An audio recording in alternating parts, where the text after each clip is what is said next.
Just letting people know we're live. And we'll get going. So this broadcast live to YouTube? Yeah, we broadcast live to YouTube. It's just another recording. But the podcast will go out in about 3 weeks. Okay, cool. Let me just, where's my perfect. Sometimes I get when I'm doing these echoes, what I was thinking delay. I was thinking, I think to make it smoother, I guess we'll just go back and forth on the questions. Like we could just alternate questions. I think is easier that way. It's up to you. It's up to you too, but yeah, it's easier if it's better if we alternate each question, right? Yeah, generally if it's yeah, that works. If you decide quickly, yeah, perfect. Mm-hmm. And if someone else doesn't, you can jump in. Feel free to jump in if one of you doesn't say the thing you want said. Say, oh yeah, and I'd like that or whatever. Feel free. Mm-hmm. All right, if we're good to go, I think I'm good to go. Let me just get my one.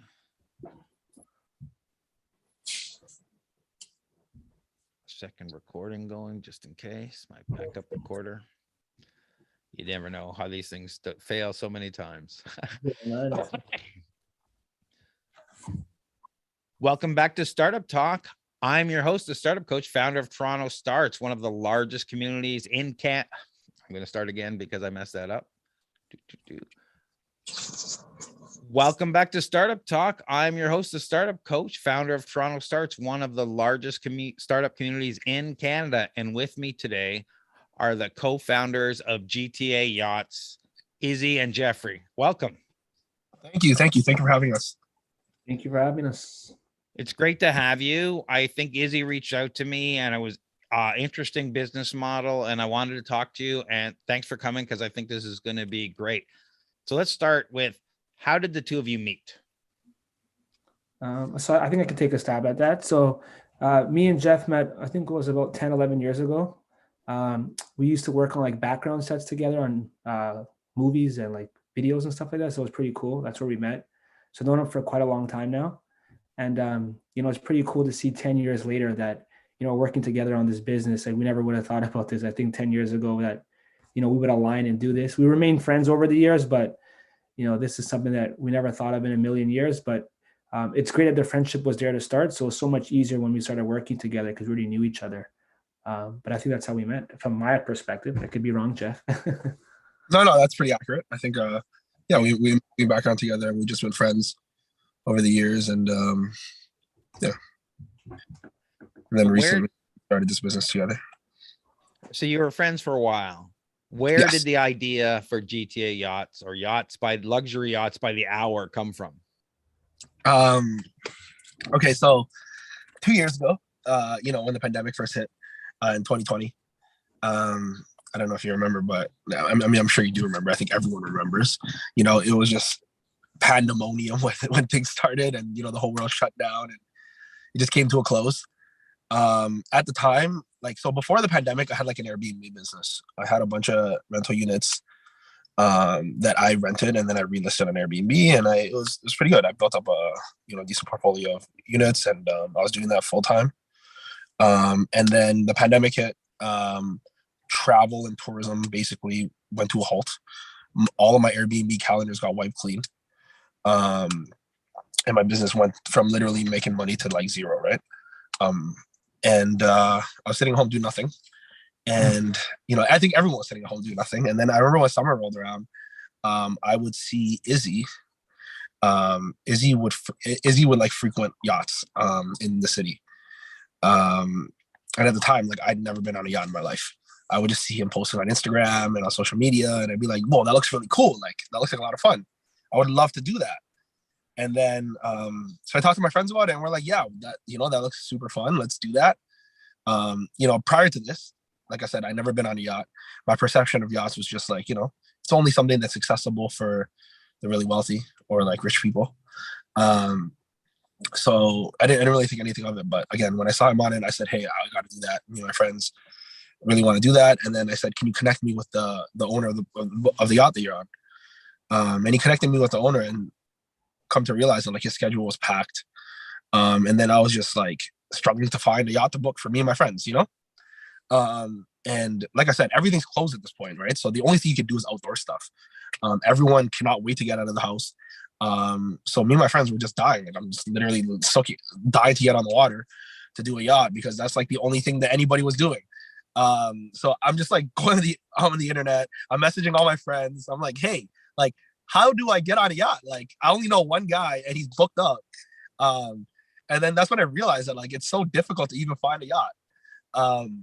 Long story short, I ended up like connecting with like a club promoter who introduced me to someone, and I ended up booking a yacht. Me and my friends went out. I think this is like May. I want to say May or June 2020, or probably late May 2020 or early June 2020.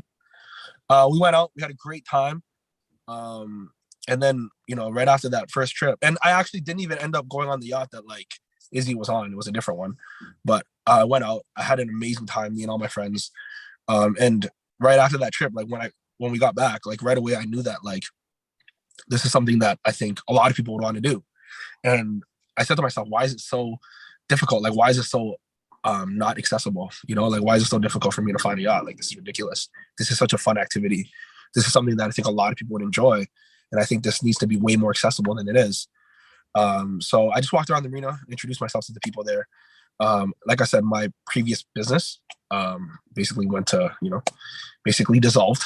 And I walked around the marina, I introduced myself to the boat owners, and I said, hey, I think I could, at the very least, send some of my friends your way. And maybe if you're willing to take them out, maybe willing to do a couple charters, take a couple bookings, just give me like a small commission. I didn't think anything of it. I thought I was just going to send a couple friends, make a couple bucks, a little side hustle, some money. But so what I did was I started an Instagram page. I started a new Instagram page. And like I said, I just thought it was just going to be a side hustle, make a couple bucks. But what I realized was like, as I started so what I did was I started advertising, I started promoting, I started marketing, and the demand was insane. Like my DMs were blowing up. And probably by like week 2, like, obviously it trickled in. It went from like, 20, 30 DMs a day to 50 and then 100 and then 200. And then it just started getting insane. And I'm like, the inquiries I was getting was insane. And I'm like, there's a lot of demand for this. This is getting really out of hand. What I thought originally was just going to be a side hustle for me to make a couple extra bucks is turning into a full-blown business. And then at that point, I guess what I was doing in the meantime was I was also using, so the person that Izzy knew who owned a yacht, I was booking their yacht. At first just a couple times, and then eventually it became very often, we're talking like at first maybe once or twice a week, and then 5-6 times a week, and then 10 times a week, and so on and so forth. And in the beginning, the first couple of times, I would give Izzy a little bit of money. I'd be like, here, have some of this commission. And I guess when Izzy started to see like the frequency go up, he's like, whoa, like, how many friends do you have? Like, how are you booking this so often? Like, this is crazy. Like, and I'm like, dude, these are not my friends anymore. Like, these are just random people that messaged me and inquired about it. And then I just sent them the booking and I made a commission off of it. Like, at first it was just my friends, but like I said, as I started marketing the business, it started to grow and grow and grow. And just now these are just my customers. They're my clients now. They're not, they're not my personal friends anymore. And then Izzy was like, whoa, this is really interesting. And then I guess me and Izzy sat down and had like a lunch and we talked about it. And I just showed him, I said, hey, this is getting crazy. Like it's too much work for me to even handle. It's not even a one-man job anymore. And that's when Izzy said, hey, I'd love to come be a part of the business and come aboard and help. And then from that day, he joined the business, and then now we're here. We're like 2 years later, and what started off as like a side hustle, I think even for Izzy, I think Izzy thought it was just going to be a quick side hustle too, turned into a full-blown business. And I guess to circle back to your question, what we do is we do daily rentals. Whereas like something that when people think about charters, typically they think about like chartering a boat, which would be like a week-long charter. But what's unique to, I guess, our business is we do daily. So we charge by the hour. Usually people will rent a boat for like 4 or 5 hours. They go out with the friends, they have a good time, come back, and then we, bring them back to land. And that's what we do. We do day charters.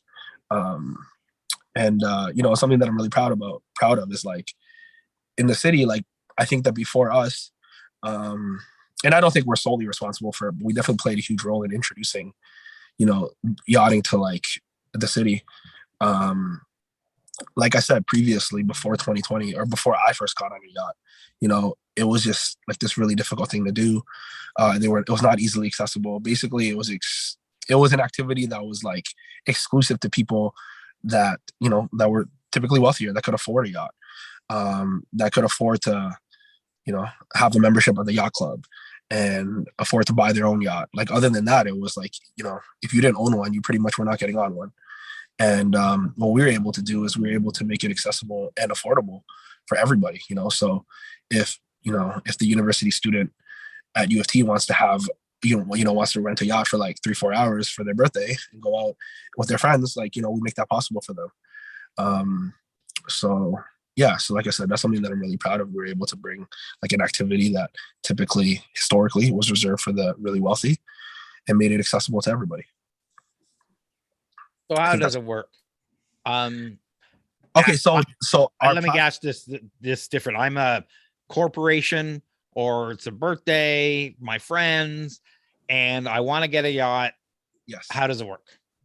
Okay, so you have a corporation, so you have an event that you want to do, whether it's a corporate event or a birthday party, whatever you want to do, you hit us up and you say, hey, I want to celebrate my birthday, or I want to do this corporate event. And so what our company is, like our business model, we operate like similar to like what Airbnb does or Turo does. We don't actually own the yachts. What we do is we connect clients with the actual owners, and we kind of play like what we do is we broker the charters, right? So we're agents. We broker them, but also like we're a little bit more hands-on than just like Airbnb. We play a big part in managing as well, managing the staff and managing the crew. So what I would do is, if you came to me, I'd give you a list of options, just like Airbnb does. I'd show you like 5 to 10 options, and I say, these are the price points. This is how many people you're allowed on each one. And then I work with you from there to find what is best suited for your occasion. And what type of yachts are available? Are they different sizes? Yeah, so we have a wide variety of options. We want to make sure we don't alienate any clients. So we have price point, we have different price points. We have smaller ones, like we're talking like 30-40 foot boats, to all the way up to like 60 and 70 foot yachts as well. So we try to make sure that we cater to as many people as possible. So we have a wide variety of options. What we don't do is we don't do like the mega yachts, like the 100-200 foot yachts. Those are typically reserved for charters that are like week long. People like would like book a week long charter and go tour like the Bahamas or something. So we don't do that. What we do is we stick to day rentals, right? So anything from like 30 all the way up to like 70 feet, we'd have options for. Yeah, and if you're not familiar with it, like a 30 foot would be like, let's say 5 to 10 people. On like a 60 or 70, you could go up to like 15-20 people, depending on the size. So that's like the range that we typically do our business with. You wanted to add something, Izzy? Yeah, and so just to add to that, so like usually our cruises are like in 4-hour increments. So usually a crew will go book for 4 hours, and then it'll be like in 4-hour time slots throughout a day. Like the most we'll get is like 6 to 8 hours. But yeah, that's what like the most hourly you're looking at. We more or less do 4-hour minimums, and that's what a general booking will look like on a daily basis. Oh, and the price range is like super wide too. It goes anything from like $250 or $300 an hour all the way up to like $1,000 an hour. Again, we're trying our best to cater to as many different groups as possible. Right. That sounds reasonable. You said between $200 and $300 an hour. So I'll say $300 an hour at a minimum 4 hours. So you might be able to get out of there with $1,200, $1,500 plus whatever. That's right. And, like a lot of times, like I said, it's a lot of times it's like a group of friends that are splitting it. So that makes it, really reasonable. When you go to, let's say it's $1,200 an hour, there's like 12 people splitting it. It's usually situations like that. Yeah. And the majority of people are probably doing this like once a year. So when you break down the expense, if you're spending that much money on your birthday, I mean, you would be probably spending on something else anyways, or an event of some sorts. So it's pretty reasonably priced when you break it down to one occasion a year to celebrate something, Now, who are you seeing using this? Are you seeing people use it to celebrate birthdays? Are you seeing corporates have corporate events, or are you seeing all mixed type? Who are your types of customers you've seen to date? Yeah, so we definitely see it all. Like I've had engagements on the boats. We've had corporate events. We've had birthday parties. We've had funerals of sorts. So we literally get a wide array of clients. It could be anybody from a 19-year-old celebrating his birthday to, a 75-year-old that just wants to go with his family. So I think that's the beauty of the business. We literally hit all demographics, all ages, and that's what makes it so special and I think interesting to a lot of people. On the surface, this doesn't seem like a problem that needs to be solved. Why, why this problem versus everyone else? It's just because you enjoyed the experience and it was really hard to find, or you really felt there was a need for this, a demand? I think I'll add something. I'll let Jay top onto it. I think during the pandemic, especially in 2020, with indoor gatherings being closed, it was very tough for a lot of people. And only thing allowed was outdoor gatherings of limited people. So I think for us to bring that experience to people in a time where people were in home and they really couldn't go nowhere, and for us to provide this safe outlet where you can gather with people safely, in groups of 10 to 15 people, especially in the 2020 pandemic and even 2021. I think we played a great role in helping people through those tough times. And I think that's something that I was very proud of, especially. Jeff, if you want to touch upon that too. But yeah, so that's exactly how the business started. Like there was a direct like maybe not so much today, but like especially in 2020, like during the pandemic when everything was closed and people had to do outdoor activities, there was a very obvious and / big problem that needed to be addressed / solved. And that's how the business came about, and that's how it started, and that's how we were able to introduce yachting to the city. Moving forward, I think the problem that we continue to solve is, like I said, just making it more accessible to people. Like prior to 2020, especially in Toronto, like yachting was something that was held exclusively for people that could own a yacht. There was a massive barrier to entry for anyone that wanted to get on a yacht and enjoy that experience. And we basically broke down the wall. We were able to make it an activity that's accessible to everybody now, anybody and everybody. And yeah, that's what we continue to. And it's interesting because like our business, actually, we solve problems on both ends, right? We solve a problem for the client, but we also solve a problem for the boat owners who want to make a little bit extra money, who don't know how to get clients. So we're solving a problem on both sides. We're helping the clients find boat owners, and we're helping boat owners find clients. Yeah, and I think to add to that, I think sorry to interrupt you. I think there's a misconception where people assume somebody owns a boat and they're very wealthy, and that's not the case. Some people just really passionately enjoy boating, and I think a lot of people don't know the operation, the maintenance cost of owning a boat is very, very expensive. You gotta put your boat in storage, you gotta pay for your slip, you gotta pay for fuel, you gotta pay for maintain it. So for us to come in now and send these boat owners clients that are not necessarily very wealthy, we help them make some extra money, and I think that's something great that we provide as well.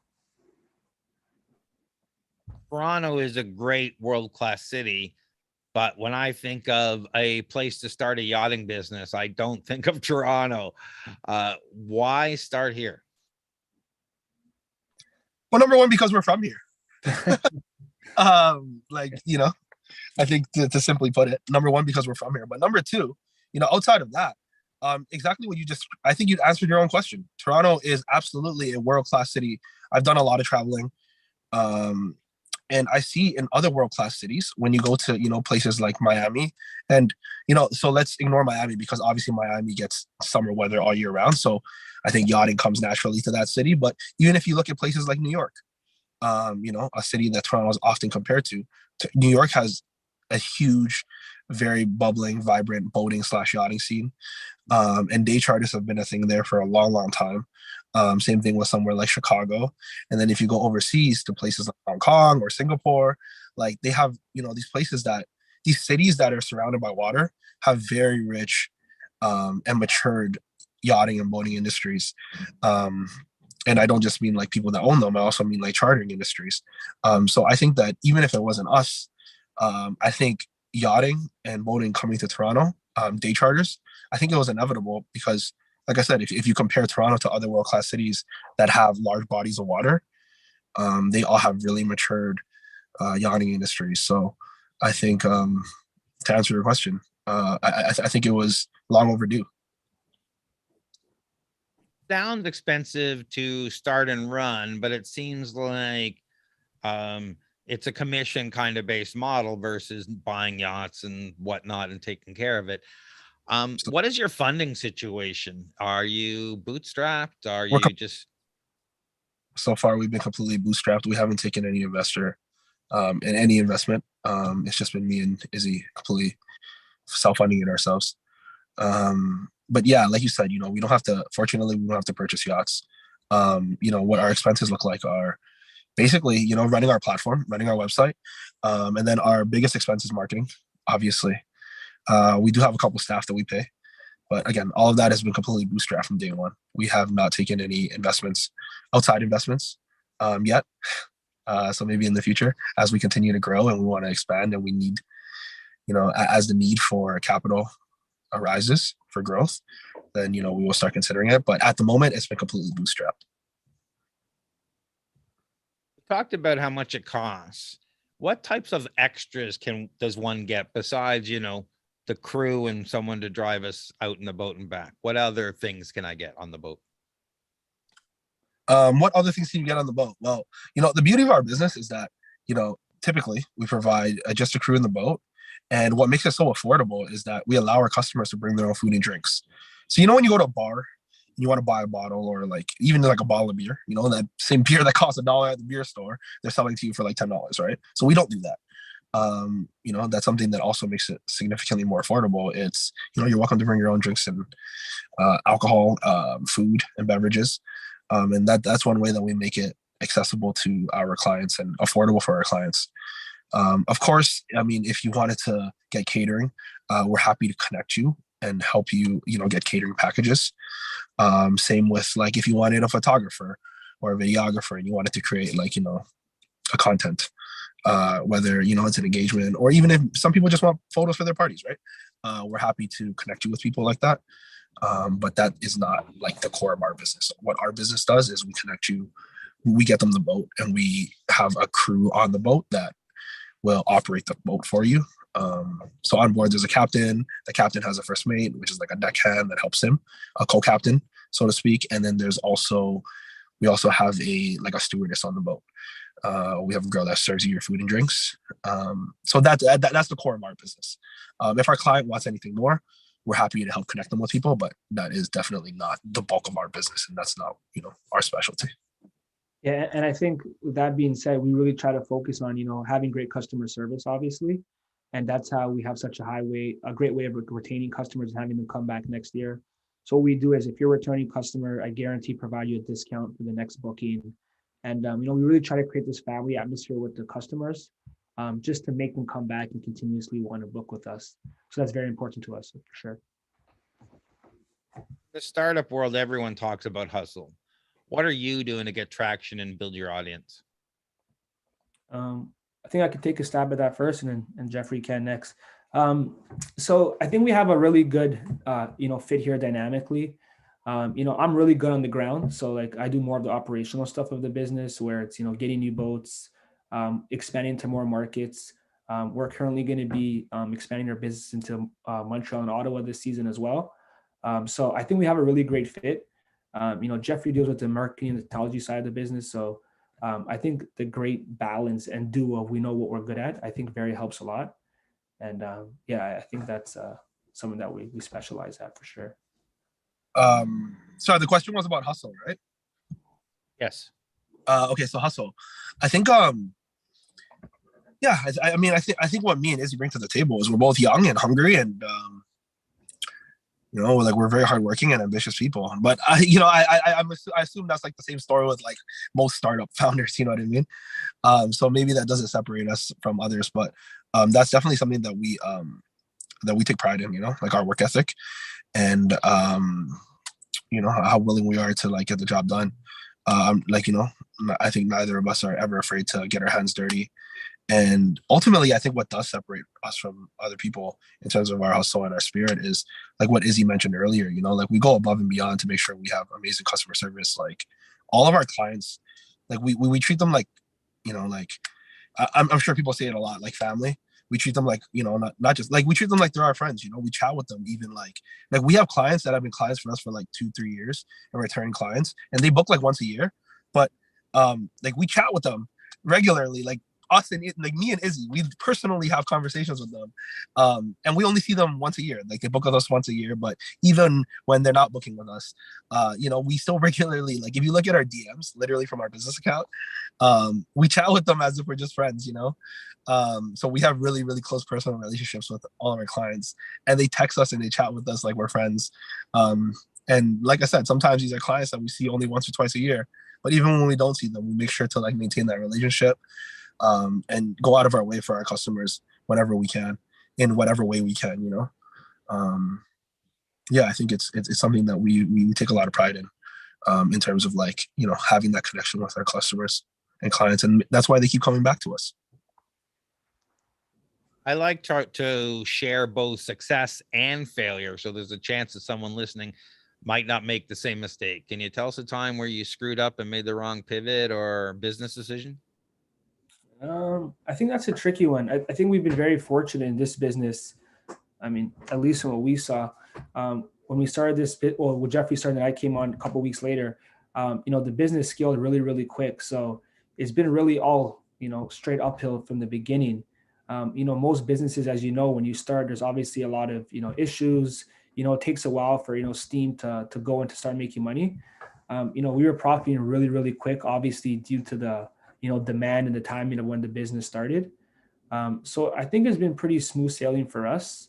Now as we go into expansion stuff, obviously we're facing some challenges and trying to grow in different markets. But for the most part, I think it's been really good, and we're very proud of how things have turned out, at least from my experience. I'm not sure about Jeffrey, but I think I would say, like, if there's one thing that I would address in terms of like maybe like a misstep or a pivot that maybe wasn't necessarily the best decision. I don't know if it was a full pivot, but like, I think that there was definitely a time where we were considering, by the recommendation and suggestion of literally everyone we both know, everyone said to us, you don't really have a business here. Like, ultimately, you need to start buying boats. That's what makes the most sense. You need to start buying your own yachts and chartering your own yachts, and that's how you make the maximum dollars, and that's how you make the most money.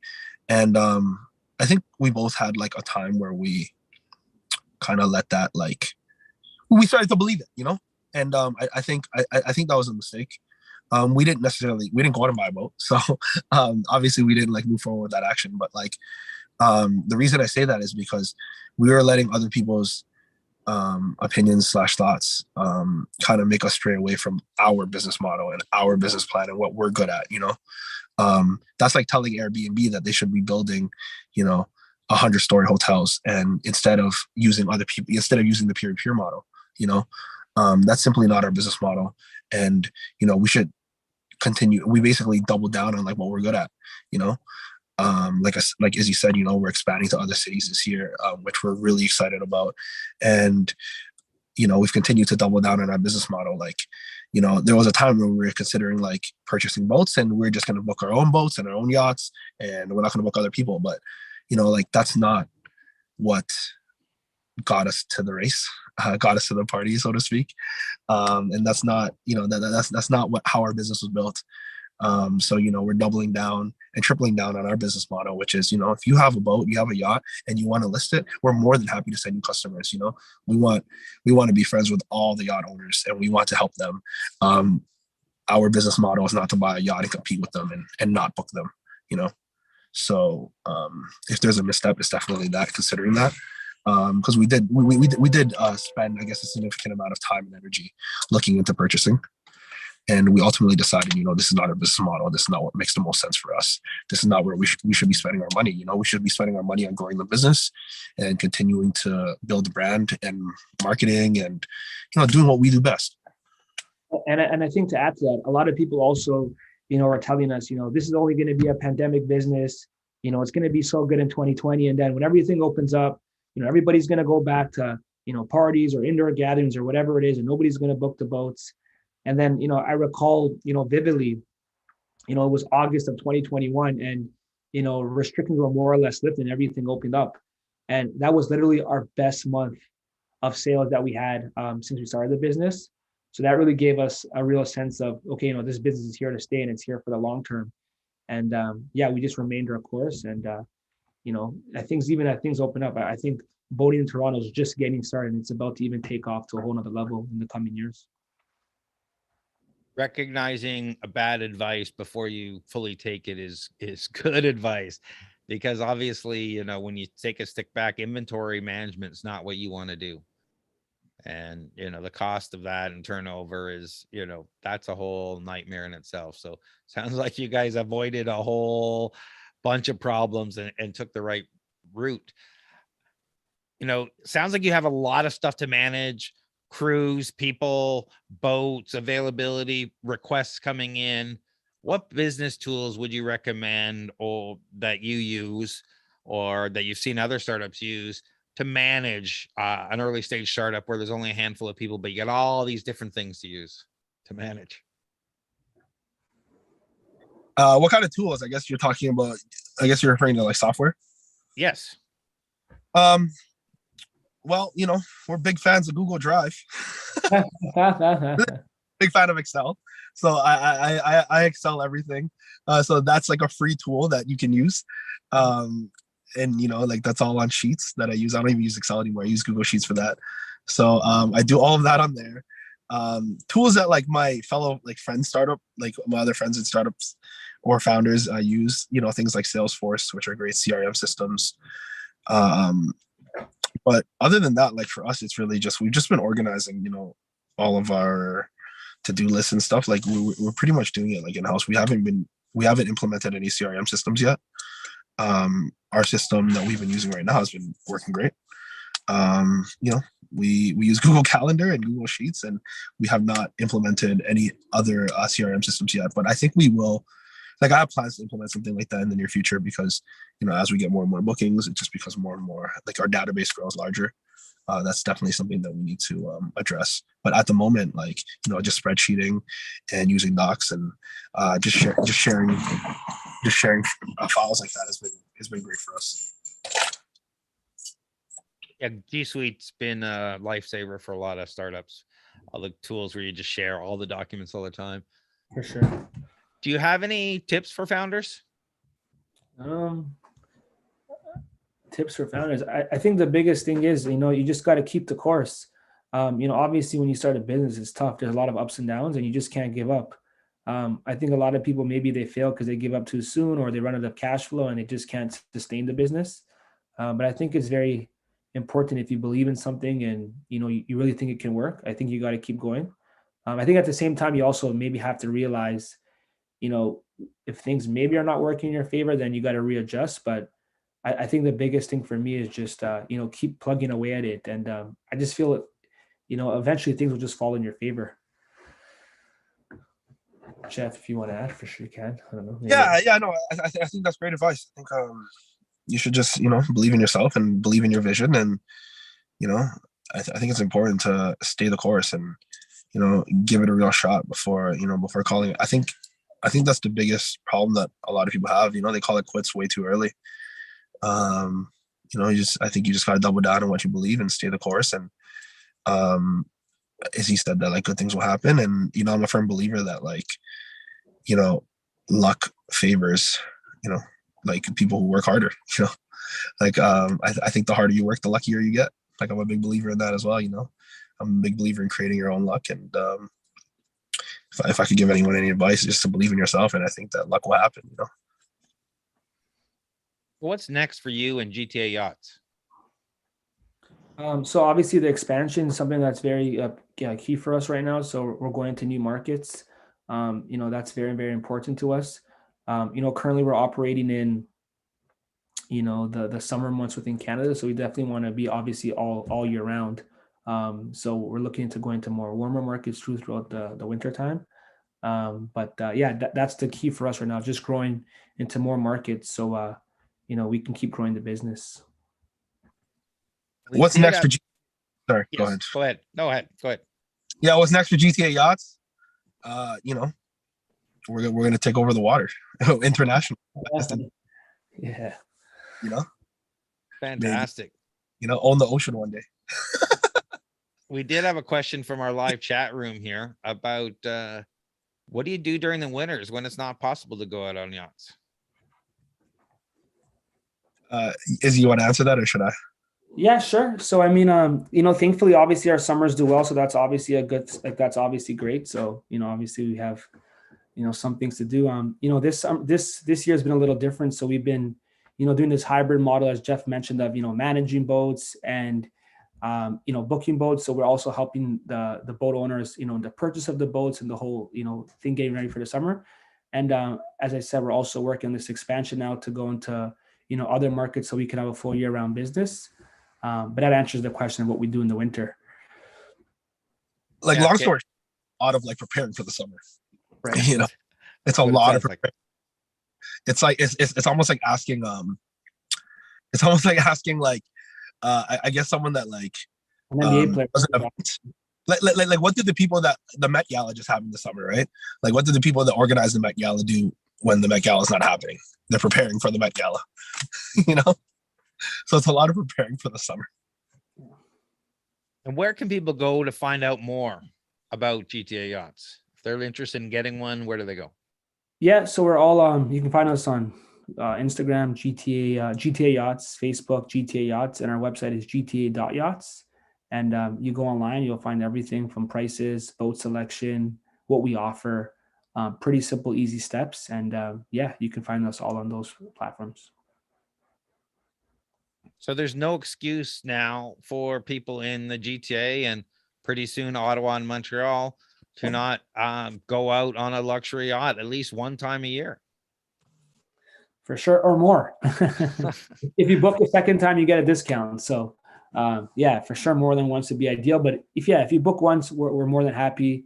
I think anybody that books a boat, it's a great experience. You can't go wrong with it.